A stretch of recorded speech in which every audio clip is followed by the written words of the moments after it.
to a new edition of Dome Theory, the last one of 2023. It's been great to do it with the group chat this year. Taylor's the only one here for the last one. We might be joined by a couple others if they hop in here late, but we're going to kick around some of our favorite moments of 2023, Taylor, some of our least favorite moments, and it's been pretty evenly defined, at least across our teams, the good ones and the bad ones. And you had a great Celtics season with a brutal finish that swung into probably the most exciting summer since 2007 for the team, and this great start here. The Bruins, with the best season in hockey history, absolutely crumbling into maybe the worst playoff loss we've seen. And then just horrifying Red Sox and Patriots seasons. So let's start with our favorites. I think this one's easy for both of us here, but I'll let you bring it up. Your favorite moment in sports in 2023. Yeah, so I don't think it'll surprise anyone that I would have to imagine you and I are both going to be pretty Boston centric with these answers. So my favorite sports moment of 2023, to no surprises, Derek White's putback in Game 6 of the Eastern Conference Finals. I thought that game was over. Actually, so my mom was visiting me out in California, and I was laying face down on the floor of my kitchen when that happened. So I didn't even really I saw it go in at the last second, but I had kind of just I was like, there's one possession left. I'm not going to be around to see how it goes. And I was just laying face down in the kitchen. And then out of the corner of my eye was watching the TV, saw Smart put up the shot. Derek White put it back in. And yeah, it's tough to top that for this year. Honestly, there's nothing else even in the running really, unless maybe like Tatum going crazy to end Game 6 against Philly, but really it has to be White's putback for me in Game 6 of the Eastern Conference Finals. That was a pretty memorable one, both those that you mentioned there. And I, of course, was in the building for Game 6. And that's probably going to go down as the best game I've covered so far in my career. I mean, it mirrored so closely to the Game 7 the year before that the Celtics almost blew, because they did have a double-digit lead, right? And they squandered it. Butler gets the 3 free throws on what originally was foot on the line because Joe challenged it, and then it was kind of just hard to track everything when you were in the building, because it looked like at first that Joe's challenge on the foul caused it to be 3 free throws, but then you heard later that they were going to check that anyway, so it would have turned into 3, and that's what gave the Heat the lead, right?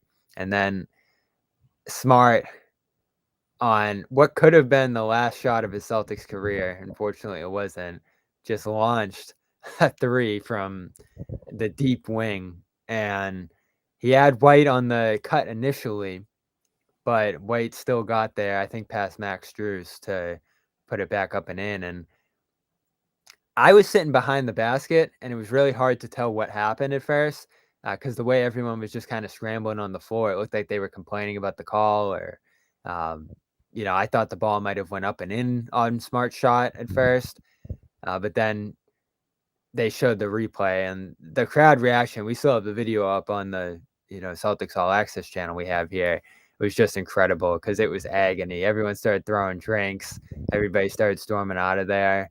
And then the Celtics, just the whole bench emptied and celebrated on the floor. So that was a really special moment, especially because you thought it was going to lead to the first 3-0 comeback in NBA history. So is that your number one moment as well? Yeah, I mean, it's up there. There's a lot of them. Tatum's Game 6, as you mentioned, was a pretty cool moment as well.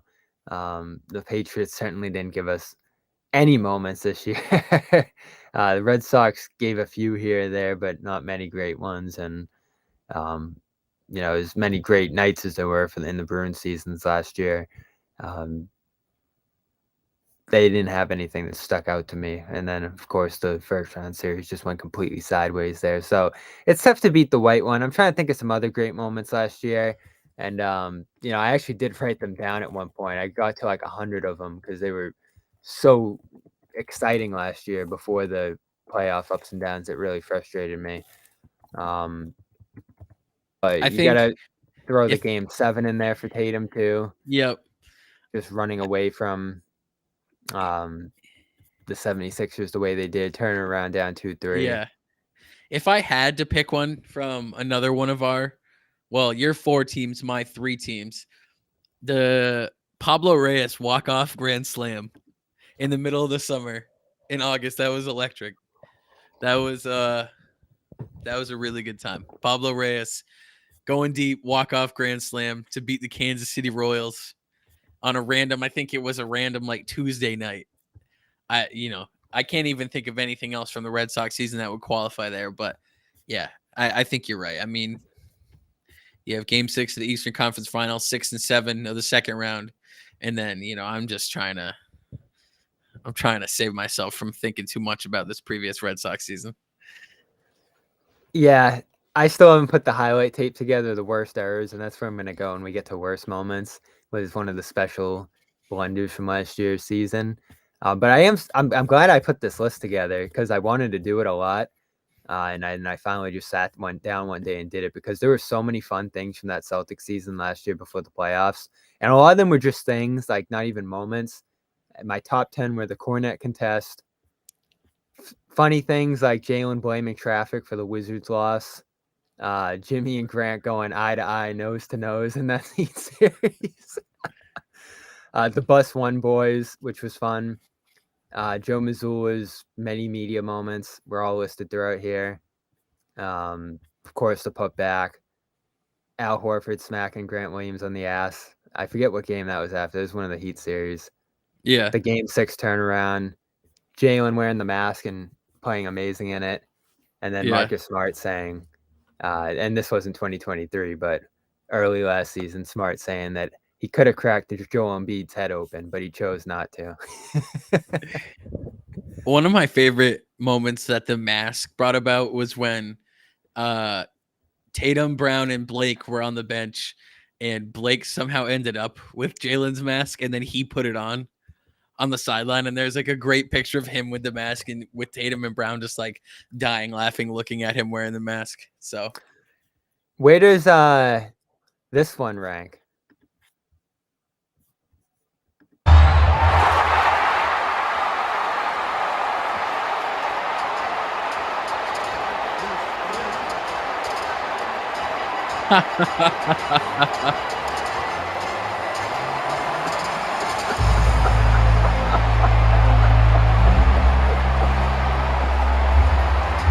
Oh, that one was incredible. that was incredible. That was unbelievable. And after the game, seeing that Tatum did so clearly foul him makes it even like it adds a little element to it. But in the moment, I couldn't believe it. I've never like we've seen plenty of players get upset and freak out and lash out however they do, but I have never seen a player lose it like that and then drop to their knees in the middle of the floor. Like that was like a movie scene. He dropped to his knees like there had just been a devastating turn of events like 3/4 of the way through a movie, and you have no idea how this guy's going to pick up the pieces. And it was going into overtime too, and no technical. I couldn't believe it. As many outbursts as we've seen from LeBron that didn't get technicals. I mean, you see some of the Yeah. stuff that gets called for technicals this year. Well, then there Probably was a technical. They on went, Pat Beverly. they started overtime up, Yeah. which is crazy. I still think the game should have ended. How do you go Yeah. into overtime winning? It's unbelievable. And especially if they should have called one on LeBron there. Yeah, they should have Yeah. won the game there, I would think. And then Beverly overshadowed in that moment. I remember turning to Joe Sway too, being like, does he have a camera?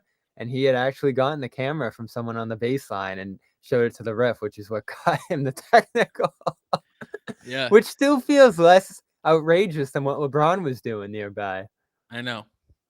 And I that know. actually had a big impact on the rest of the season, where the Lakers just had this monstrous free throw differential on their opponents last year. If Lindo was here, we'd be getting some crap from him for mentioning that. But it was something people looked at as they made their way to the playoffs and eventually the West Finals. So that was a real turning point for them too. But a great game.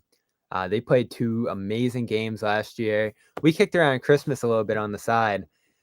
Uh, Another good win as the Celtics continue to kind of dominate this matchup. Yeah, the Lakers just don't have the depth to handle what the Celtics have, and a lot of teams don't have the depth to handle what the Celtics have.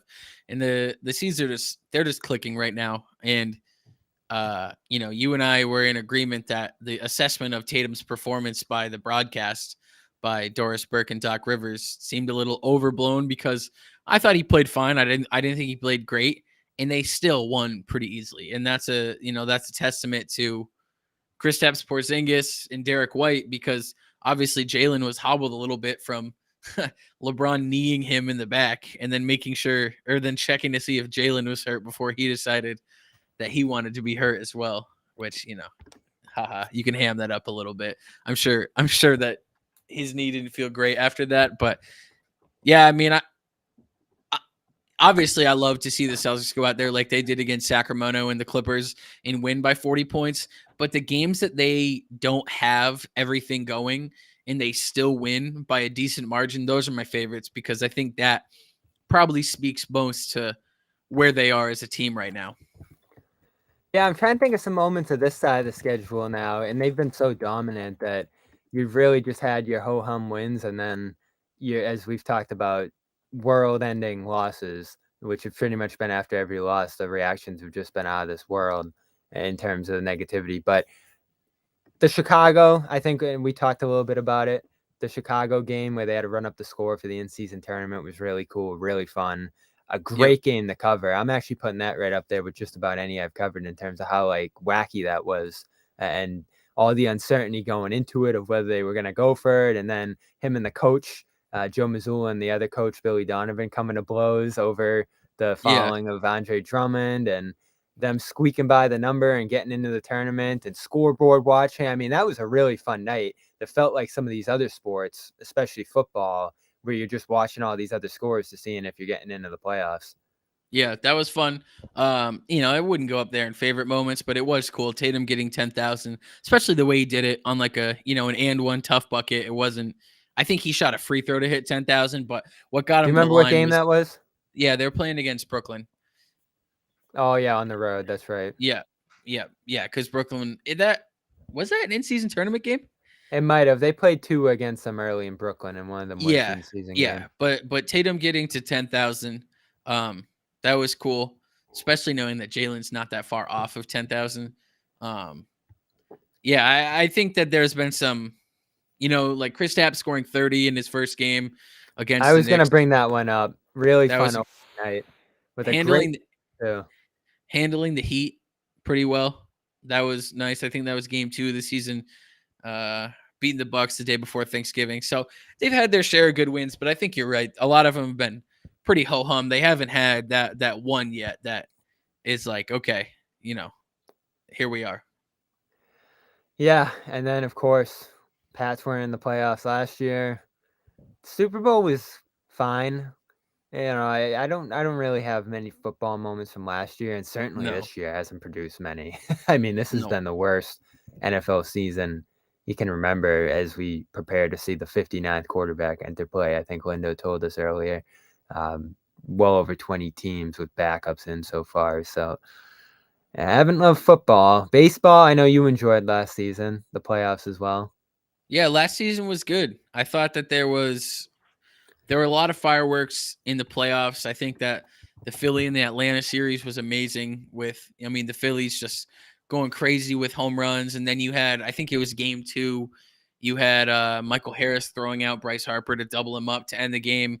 The World Series ended up being relatively underwhelming, but I don't think it was for lack of, I don't know. The games were like closer than it felt, and it certainly didn't feel like a 4-1 win. I mean, the run differential was close, the number of hits each team had, but the run up to it definitely was a lot more interesting for me. Like you had 2 game 7s, the Diamondbacks walking through the Dodgers, and then Honestly, for baseball though, I think that like the Otani signing is probably the biggest moment of the year. Either Or that even or the World Ohtani's Baseball Classic. season. I Yeah, mean, that like stretch to begin the year where he was hitting 2 home runs and throwing 6 innings at a time, right. along with new rules, which I was just gonna get to, Yeah. being an absolute smash hit, really injected some life into baseball Yeah. again I this thought year. I thought baseball had a moment game like the whole game did because you had the World Baseball Classic to start the year, and then the rule changes were there, and they proved to be pretty successful. All things considered, pretty successful. And then yeah, you just have Otani win the World Baseball Classic, win MVP, and then sign a $700 million contract. So there were some fireworks in baseball, maybe not the same fireworks, that we were accustomed to a decade ago, even 5 years ago, but fireworks nonetheless. But I don't know. Are they the best sports moments of the year? Probably not. No, nothing specific there, and he had countless ones, many tungsten nights, uh, Yeah. before the injury, which was a devastating moment as well. And as we mentioned, the Red Sox had a few here or there, but really just the rules. They were so successful, and it made you say, why didn't they do this 10 years ago? I mean, they had kicked them around for so long, and they were so easy. I was shocked, and I was a big proponent of them, Taylor, and we've, of course, debated them on here, and I know Nate didn't love them coming into the year. Uh, they cut 30 minutes off the games like nothing. And you would go Yeah. to games this year. I'm sure you did too out west or wherever. You'd get there like 30 minutes late, like you'd be so used to doing in the past, and you'd only miss an inning or two. Now half the game would be over if you were a little too late to the game, just taking your time, Yeah. because the thing would move. They cut down the time between the innings. The pitch clock was enormously successful. You had a lot more action in the field. Getting rid of the shift, thank God they did that. I Yep. couldn't stand that by the end of that. And guys complained, but it really didn't become that much of an issue at all. And No. it was a whole new game this year, and I think And it's they, gonna get even better. They've yeah. kinda cut down the times even more going into next year, right? Yeah, and the players adjusted like they're professional athletes, and most of them, I don't know what the exact percentage is, but so many of them had these rules coming up through the minors, anyways. So like it wasn't completely foreign to everyone, and you had the best players in the world.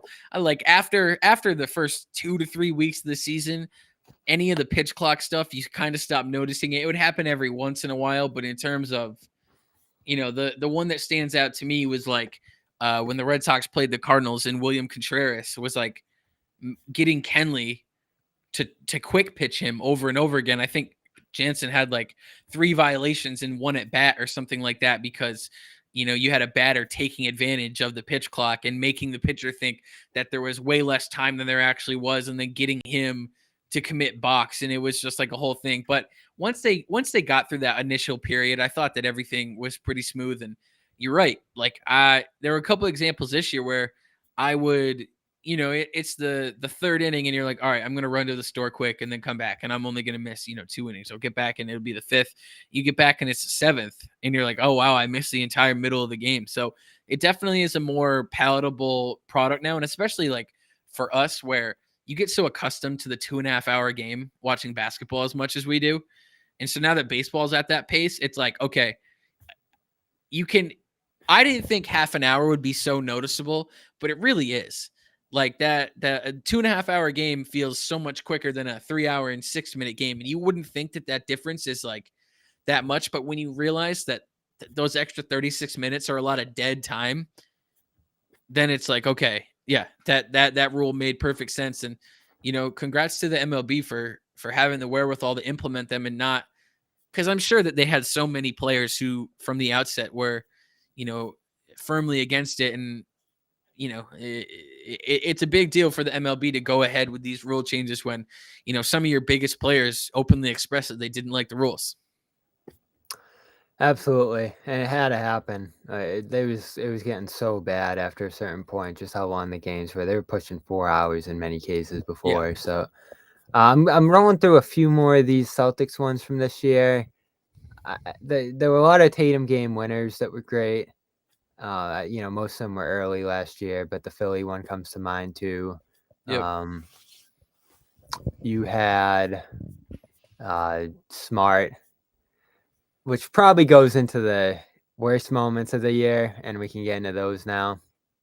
I guess some of the other Celtics' best moments would be trading for Holiday, Yeah. adding Sam Cassell, which has been really fun and Mm-hmm. effective. Um, just some of the blowout wins early this year, but we're getting way down the list at this point. The worst moments. This wasn't my worst moment, but it comes to mind since we are on the topic of the Celtics here. It was around midnight after the first Porzingis trade fell apart that the Celtics went ahead and traded Marcus Smart, and Celtics fans everywhere just collectively died instantly. As divisive as a figure as he was, and he was probably the most divisive Celtic we watched in our lives, I think everybody paused and was stunned when that happened. I don't know, were you awake at that time, or did you wake up in the morning and see it? No, so I went to sleep knowing that the Brogdon trade for Porzingis was kind of on the rocks. And I must have gone to sleep a couple minutes before the trade happened because I woke up to a ton of texts in the group chat and people texting me being like talking about Marcus this and Marcus that. I was like, what do you mean Marcus? Like, and then I opened Twitter as I always do to start every day, which is, the reason for most of my pain and suffering. And it was just like to see Smart was traded.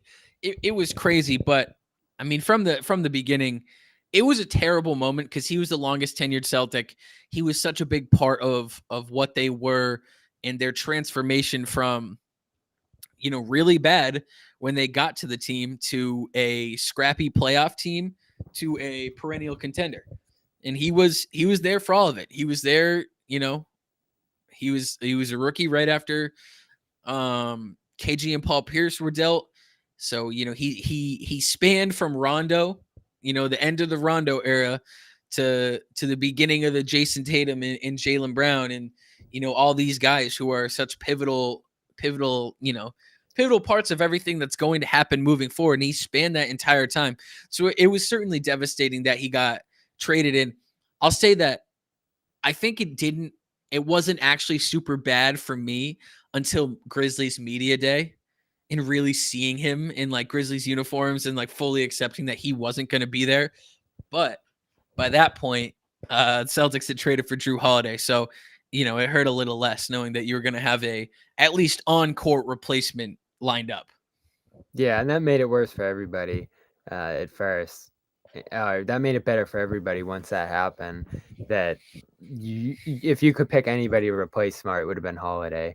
And Yeah. so at that point, I think everybody got on board and was fine with it. And so much time had passed too. I think more than a month at that point because they traded for Porzingis before the draft or anything too. So it was definitely all of July that went by at that point. So that was when it all got better. Still tough though once Ja was out to see him go through so many excruciating losses down there in that bad Memphis start. So that I think brought back some of the feelings. There was one game in particular where they lost right at the end where he just kind of like bent over and it looked like he was almost ready to cry. Then he was Yeah. hurt for so long too. So this has been a rough one, but they're starting to turn it around now, right before this new year, which is good. He was so good. Do you see the game last night? He took the Yeah. charge on Zion, Oh, yeah. 5 steals, diving all over the place. So he's still Marcus, and we're gonna get a great moment in February when he comes back to the Garden. Absolutely. Absolutely. Are you ready for my worst sports moment of 2023? I think so. So this happened within, I did the math, it's within 30 seconds of my best moment of 2023. So if my best moment is Derek White ending game 6 with a I went putback. back and watched this last night, by the way, because I was trying to remember just how early in the game it was. Yeah, it was like it was Jason Tatum rolling his ankle on the very first possession of game 7 of the Eastern Conference Finals. And up to that point, I think the Heat had won like every tip in the whole series. It like wasn't a thing, and then Tatum had been starting slow all playoffs, and then of course they swing it to the wing, to the corner. He gets it, drives baseline, does a little like jumper, and then comes down and hurts his ankle, and really, really like wasn't even close to 100% the whole game. He was out there, but it was so plain to see that he's like dragging his leg around with him, and it was just that's the only Celtics game outside of like a commitment that I had already something that I'd already committed to. That was the first Celtics game in a long time, and the only Celtics game last year that I voluntarily didn't watch to end. When they got down 30 in the second half, I went grocery shopping, which I never do. I never ever do that. I watched, every second of almost every single game. But when they were down 30 and it was very clear what was happening, I had to get out of the house. So that was my worst sports moment of 2023 was Tatum rolling his ankle, which who knows if it's the reason they lost that game, but it certainly contributed to the reason why, or the way how they lost that game. Did they go down 30 in that game? Yeah. Wow. Yeah, 23 at the biggest. So Oh, it was only 23. yeah, but close enough in the It fourth felt like quarter. it felt like they were down, 50 at one point. So In the fourth quarter, you reached a point where you knew it was over, and that's probably what you're remembering. yeah, Uh, I had the tickets booked to Denver because again, coming off the White shot, it felt like there was no way they were going to lose that game. right. Tickets were going for $1,000. You knew the place was just going to be absolutely jammed. Celebrities everywhere, former players, Pierce, Rondo, all the way down the line were there to see history. And the Heat were so flat. Vincent had been hurt at that point too, so he was kind of in and out of the mix. Butler wasn't playing great, and he didn't start that game great either. No. Celtics were hanging around within like 7 after halftime because they were finally getting Derek White the ball because Jalen couldn't do anything with it. And then Caleb Martin just started canning threes between the third and the fourth, and that's when it got out of control. And Yeah. he had this monster game. I do have the stats right in front of me that he's probably never even going to approach again. He finished with 26, 10, and 3 on 11 to 16 shooting. Yeah. Unbelievable. Unbelievable. He's my Bucky Dent. Like the generation above us of Boston fans has Bucky Dent, or maybe two generations above us has Bucky Dent 1978. Caleb Martin in 2023 going crazy for an entire Eastern Conference Finals and then turning back into a pumpkin. And guys like Gabe Vincent too. Gabe Vincent's like, spiraling in LA right now, but of course, when it matters, and he's playing against the Celtics in the Eastern Conference Finals, he's hitting everything coming up. It's just disgusting. There The were the a lot of Heat, bad playoff moments yeah. for them last year. The White one was great, but they Yeah. quit in game 3. That was really hard to watch. Yep. They they melted down, I think, in both game 5s. The Atlanta one, which made them have to go back to Atlanta, and the Philly one, which sent them down 3-2, and it looked like they were going to lose in Yeah. game 6. And you mentioned earlier the Tatum turnaround in that game, which was super Yeah. cool to watch. The Philly one was tough too, and it's one of those things, and I know you'll agree with this. When you watch when you watch basketball so often, sometimes you see the moment coming like 5 to 10 seconds before it happens, or maybe not 5 to 10 seconds, but you see it coming. So that game 5 in Philly, when they swung it to Harden, or someone had it down low, Jalen helped I down, think that was game leaving. 4 or Oh, game that was 3, game maybe. 4, and Yeah. whichever one that Harden hit It the was in three in the Philly. corner. That's why. Yeah. Yeah. Harden hit the three in the corner to kind of ice the game. When I saw Jalen help off, it's one of those things where you're like, oh my God. Like, you're like, there's no way that he's going to get the basketball gods aren't going to punish that. Like, I you think see him that was the help game off, and it's too. like, That was the game where they didn't call a timeout too, and they couldn't even get a shot off at the end. yeah. Yeah. So that was a bad one. There were a lot of bad ones in the playoffs last year, and it really looked like Joe was on the edge of losing his job there, and maybe he would have if they lost in round 2. It certainly would have been the summer of Tatum hate instead of the Yeah. summer of Brown hate, as it ended up being if they went down in that Philly Yeah. series, and who knows That what might changes would actually happen. that might be my worst moment of 2023. Every single Jalen Brown left hand joke that I saw this summer might be the worst moment of 2023. Those were terrible. I'm so glad that you don't really see them anymore. I'm gonna go with the Red Sox because you know how much hope I held out in them, and every time I just saw a mind-bending, uh, crushing, infuriating error that blew a game, or just blunder in general.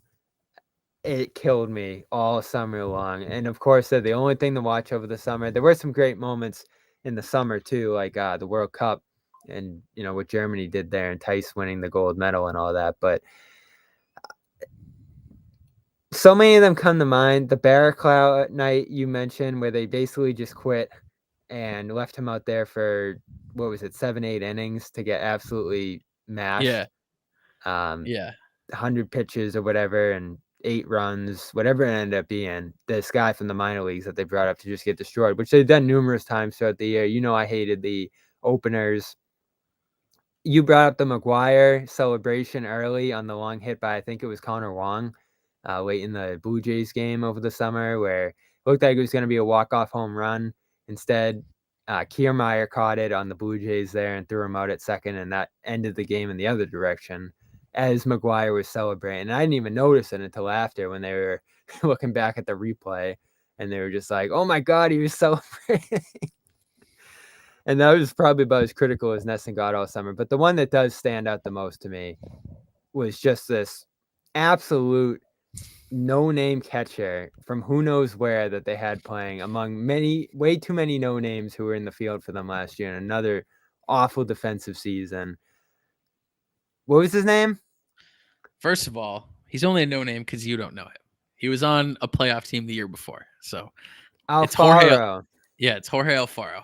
Alfaro winded up on a single, right? By what's his name with the Mets there? Jeff McNeil. Yeah.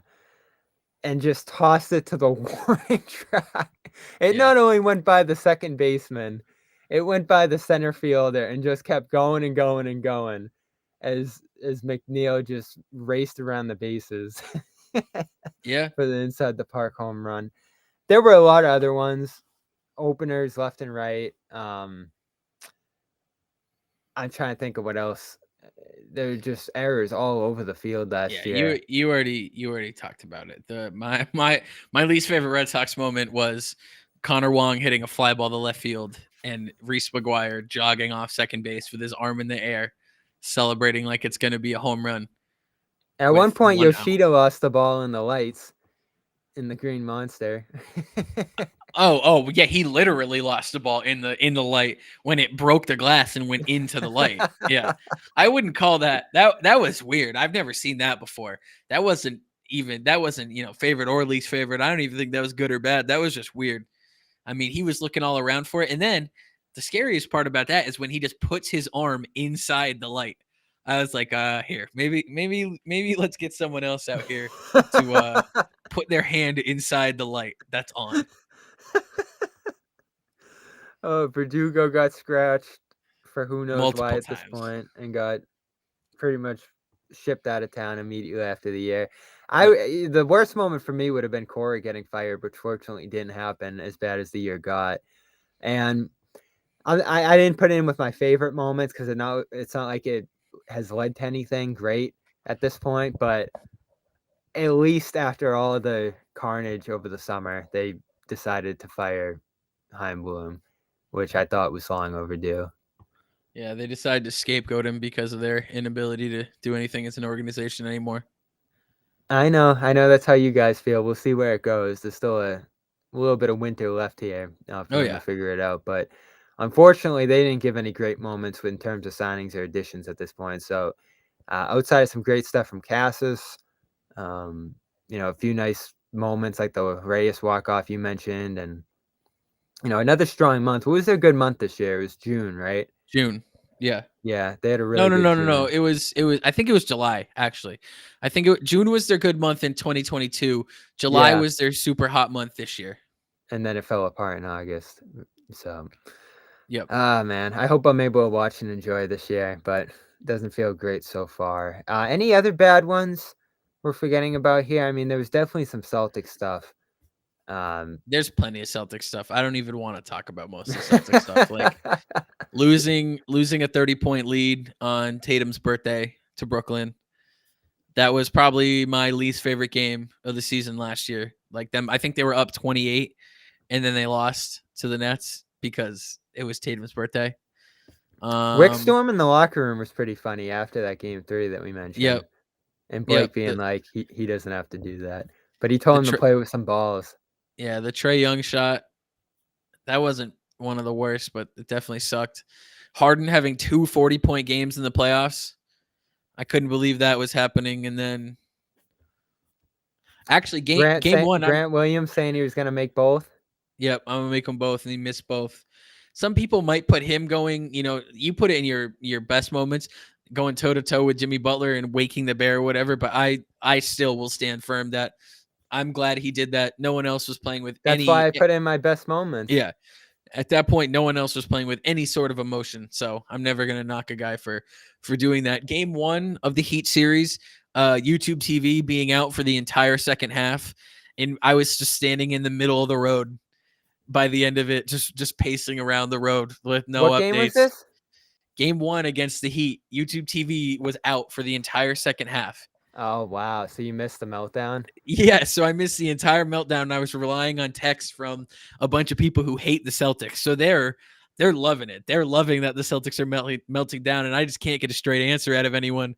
So I finally gave up and just walked into the road. It was tough too. Very early this season, so probably early November maybe. Robert Williams goes down for the whole Yep. year, which I hope he's able to get back together. But you were looking forward to seeing him come back at some point next year with Portland or wherever he was going to end up. There was obviously a lot of buzz that he could get traded and, help complete another team at that point, given where Portland was at. But when you have a guy get hurt as bad as he did twice effectively, between 22 and 23, Yeah. and then suffer a year-long injury immediately to start the next year, Brutal. I mean, it could be the end of him. Yeah. And you hope it's not, but man, It's yeah. No, certainly. especially with But how hard it was to see him go. yeah. Yeah, exactly. And those are the what make these moments hard. But I'm kind of getting sad dwelling on these worst moments of the 2023 season. You want to get into our music, and then I probably gotta get through the music in, I don't know, 10, 12 minutes. All right. Quick shout out to our sponsors here, FanDuel, of course, our official sports wagering partner. Been great having them on all year. Appreciate them as always supporting the Garden Report and CLNS Media as a whole. Dome Theory here too. Go get 150 in bonus bets when you place a winning $5 money line bet. And I know one that would be very easy, Taylor. Celtics over the Pistons tomorrow. You would Oh, think. I know. You would think. But Well, see, they don't have their Celtics killer anymore. If they still had Sadiq Bey, I'd be a little more nervous. But now that they don't have Sadiq Bey, I feel pretty good about it. so yeah, head over there and check that out. Again, official sports wagering partner. Great app, 21 plus, President of Mass, $5 money line wager required, 7 days, non-withdrawable, $10 first deposit required. FanDuel.com/Boston. Check out HelloFresh. Great time going into the new year to get started with them. Free breakfast with every order, as long as you use them for life. When you head over to HelloFresh.com/CLNS free, check out all that they have to offer. Prepackaged ingredients, laid out instructions. It's a great experience cooking with them. And SeatGeek, who is still offering $20 off your first order when you go over there. Love that app. Been using it for years.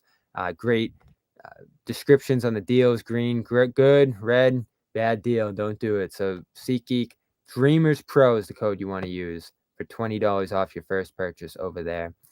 So what was, Taylor, your favorite song of 2023?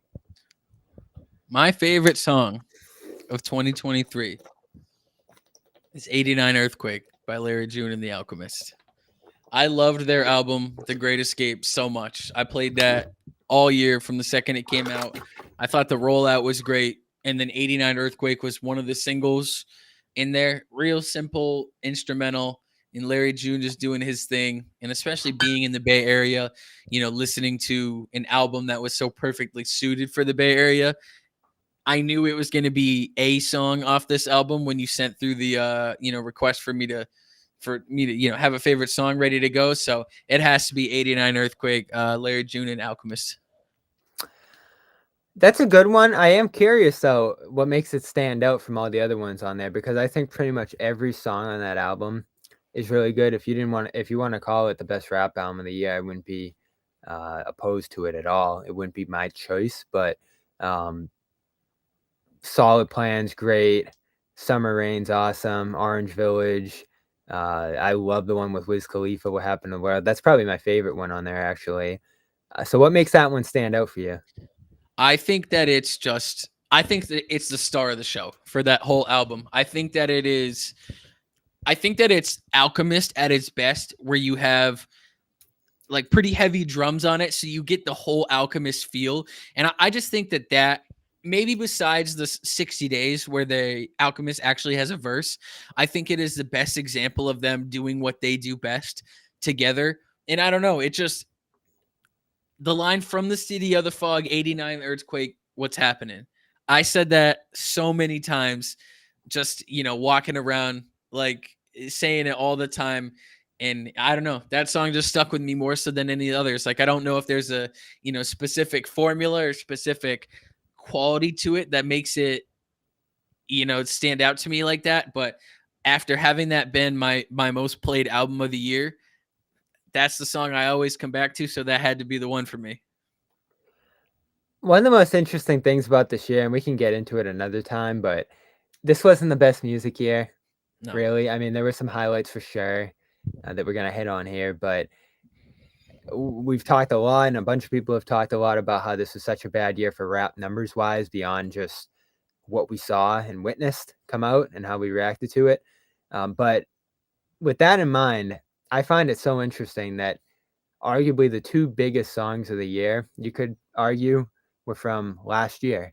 In Outright, Scissors Snooze, which is just an amazing song and would probably be in my top five, and Jid's Surround Sound, which was Yeah. probably the biggest song of the year on TikTok, which, you know what, I think TikTok got it right for once. So those are up there for me, despite not being from this year. But if I did have to pick one from this year, and again, it's interesting because this wasn't a 2023 album that this came out on, but Worth Talk from Tyler and ASAP Rocky, long awaited collaboration between those two. The visuals, amazing. And that's part of the experience for me with it, is just how great the music video is. But it's a great duo. They've made a lot of great songs over the years, going back to the Flower Boy album, the Potato Salad thing that they put out a couple years ago. But this one was just next level. And yeah, it's not a great Rocky verse, but Tyler's just, still going back to some of the high pitched stuff he was doing on Igor, but also talking about a lot of the stuff he talked about in terms of travel and lifestyle, and doing what he wants to do on the Call Me If You Get Lost album, which this bonus edition made a 10 out of 10 for me. And even though you might disagree, Taylor, I don't give those out very easily. um, No, I don't disagree at all. I think that's a great album and a great addition to it. yeah, so that's my favorite song of this year, probably the most played if I had to go and look at it. um, but yeah, I was going back to a lot of old stuff this year, Taylor, just because there wasn't a lot of great new Yeah. stuff. But your favorite album, if you did have to pick one that came out this year? My favorite album of 2023 was Ways of Knowing by Navy Blue. Um, it's a pretty simple album. I think Navy Blue is one of the best young artists that people don't really talk about, but he's in that lineage of Alchemist, Earl Sweatshirt, Wiki, a lot of musicians that I really look to for inspiration and just have listened to a lot this year and a lot previously. But Ways of Knowing is, I don't like to use the word introspective because it gets used too much. Um, but I think it's authentic and it's genuine in a way that we don't necessarily get from any genres anymore. I think that it deals, I said this on the Cap with Nate a couple of days ago, but it deals with loss and love and life in a very authentic way. And just, it's just Navy Blue really detailing his experience with those emotions and the things that cause those emotions and how they change, with age, and they change with habits and lifestyles. And to me, that's the best album of the year. It's not an album I've seen, many people talk about, but it's right up there with my most played album, with The Great Escape by Larry June and Alchemist.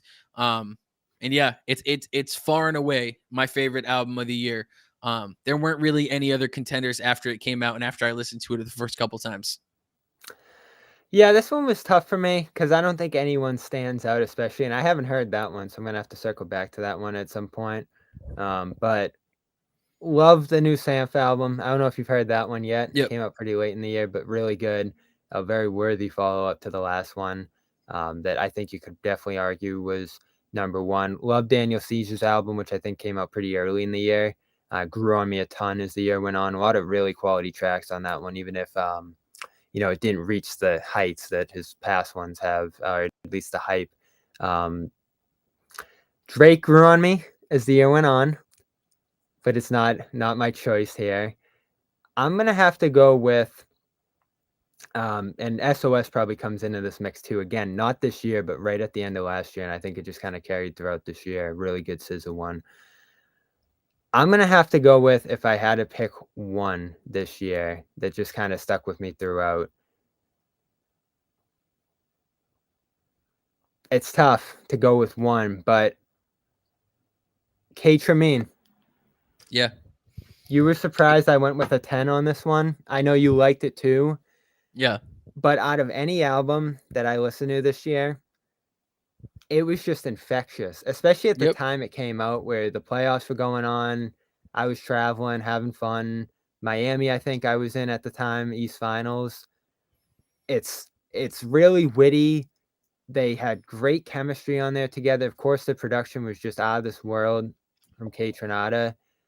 But Amin with him was a great fit, and you had awesome features on that album, Freddie Yeah. especially. It was short and to the point, so you could just run it over and over and over again. I was listening to it again last week because I kind of had it put away for a while, but that Yeah. was probably my favorite rap album this year. There's some other ones too. No Names was great.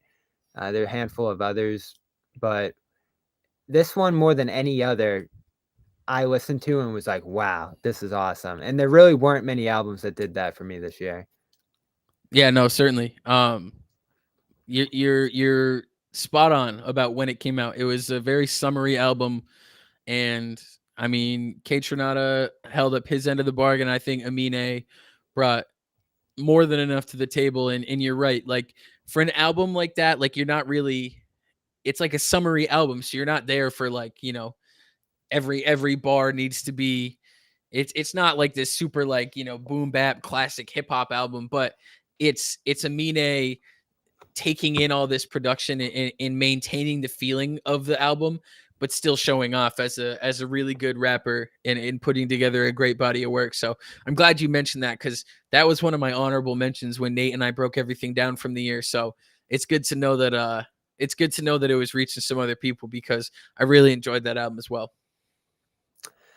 Yeah, and I'll throw Great Escape up there too, as you mentioned earlier for your song. That one's super enjoyable. Probably Yeah. right in the top 3 of my rap albums this year. And that was it. I hope we have a better year next year because honestly, this one was not very great. No. We'll talk about it a little more probably into the new year and some other discussions about music as we sometimes do here. But that's our show. I hope everybody has a happy new year. Celtics are back at home, so we're going to have some coverage of their little back-to-back with the Pistons and Raptors here. If that hasn't happened by the time you heard this already, we're doing post games, of course, as we always are after this. Thrilled to have the group chat back for another year next year. We kind of started doing this year. Hopefully, we start doing it a little more consistently and more people involved into the new year. It's great, as always, to talk to you guys here, as we often do in our group chat day to day. So, of course, shout out to the sponsors. Shout out to Taylor for being here. Subscribe wherever you get your podcasts. Of course, subscribe to Celtics All Access, the ONS Media here.